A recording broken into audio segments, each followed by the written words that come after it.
occupée à parler, lire ou quoi que ce soit d'autre, j'étais toujours centrée sur le jeu.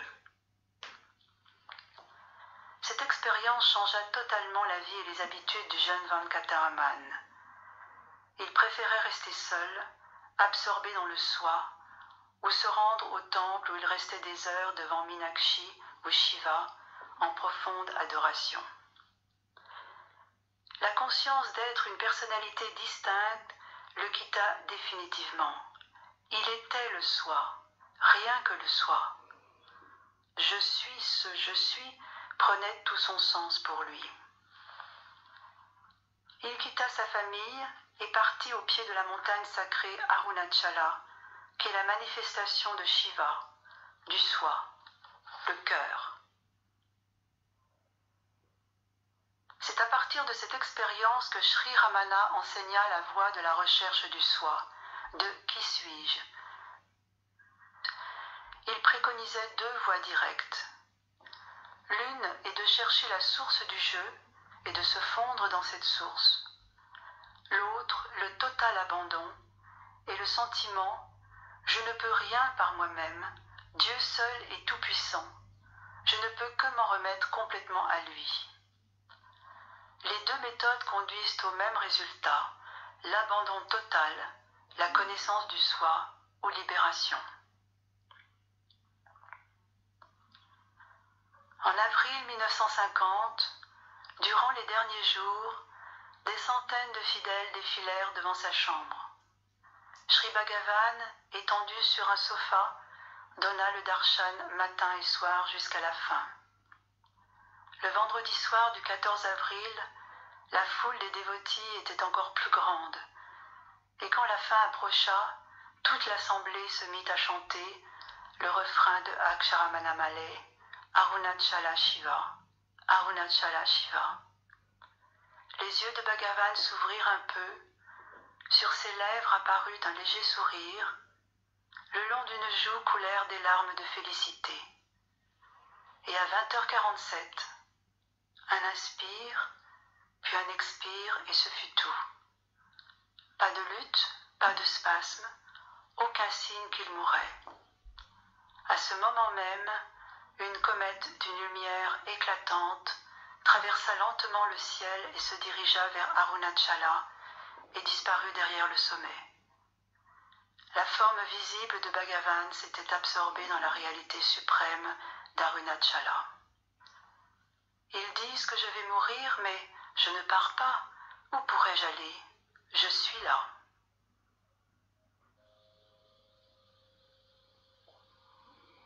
Question. Est-ce que Dieu peut être adoré par la voie de l'amour? Ramana. L'amour même est la forme véritable de Dieu. Appelez-le béatitude, Dieu, Atman, cœur, soi ou ce que vous voulez.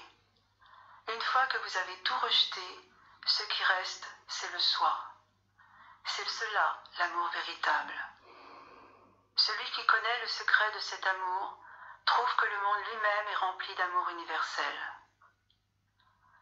L'expérience éprouvée lorsqu'on reste immergé dans la conscience pure est celle d'un état de dévotion, bhakti, d'une relation d'amour véritable, impérissable. La vraie connaissance du soi qui brille comme la béatitude suprême dans sa totalité est l'essence même de l'amour.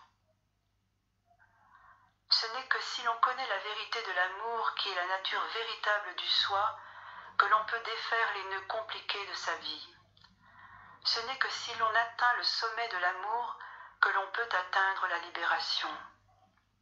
C'est le cœur de toutes les religions. L'expérience du soi n'est qu'amour, c'est-à-dire qu'elle amène à ne voir que l'amour, à n'entendre que l'amour, à n'éprouver que l'amour, à ne sentir que l'amour. C'est ça la béatitude. Si le désir ardent est présent, vous ne pourrez pas faire autrement que d'obtenir la réalisation, que vous le vouliez ou non. Désirez-le intensément pour que l'esprit fonde de dévotion.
Dans l'après-midi, l'épouse de Kana remit à Bhagavan un papier qui disait « Je ne suis pas versée dans les Écritures et je trouve la méthode de la recherche du soi trop difficile pour moi.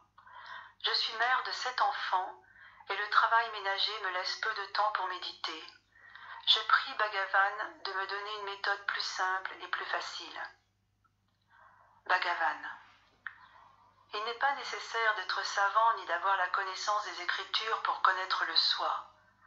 De même qu'un homme n'a pas besoin d'un miroir pour prendre conscience de lui-même. Toute connaissance doit finalement être abandonnée comme étant le non-soi. S'occuper des tâches ménagères et des enfants n'est pas un obstacle. Si vous ne pouvez pas faire mieux, répétez au moins mentalement et constamment « je », comme il est recommandé dans le Qui suis-je, et cela, quelle que soit votre occupation, que vous soyez assise, debout ou en train de marcher. Je est le nom de Dieu. C'est le premier et le plus important de tous les mantras. Même le Om ne vient qu'au second rang. Question. Y a-t-il un destin? Si tout est déterminé, la prière et l'effort ont-ils une quelconque utilité ou devrions-nous simplement rester là à ne rien faire? Bhagavan. Il n'y a que deux moyens de vaincre le destin ou de ne pas dépendre de lui. L'un est de se demander qui est soumis au destin et de découvrir que ce n'est que l'ego qui est asservi par lui et non le soi, et que l'ego n'existe pas. L'autre moyen est d'effacer l'ego en s'abandonnant totalement au Seigneur, de réaliser que l'on est impuissant en répétant constamment « Pas moi, mais toi, ô Seigneur », de renoncer à tout sentiment de je et de mien et de laisser le soin au Seigneur de faire avec vous ce qui lui plaît. L'abandon ne saurait jamais être complet tant que le dévoti désire telle ou telle chose du Seigneur. Le véritable abandon est l'amour de Dieu, simplement pour l'amour et rien de plus, même pas en espérant obtenir le salut. Autrement dit, pour vaincre le destin, il faut l'effacement total de l'ego, que l'on y arrive par la recherche du soi ou par la voie de l'amour. Bhakti Marga.